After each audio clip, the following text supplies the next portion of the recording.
Hello everyone, in this video I'm going to show a step-by-step tutorial on how to enable trip reviews on Booking.com account. So first we're going to go to the Booking.com app. Then once you guys are here, going to click on the profile section on the top right corner. Then next we're going to scroll downwards. Then click on communication preferences.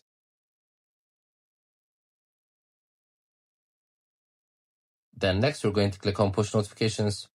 So here we're going to scroll downwards. As you can see, trip reviews is turned off. We're going to turn it on. So from now on, you guys can share your trip experiences through reviews, and they'll send a notification to your account for that. So that's how you basically do it. It's an easy tutorial. As I told you, you guys can find this app in the App Store, Play Store, such a full booking app. Make sure to also check our other videos. I hope you guys like this video. Subscribe for more, like for more, share for more. I hope to see you again. Goodbye.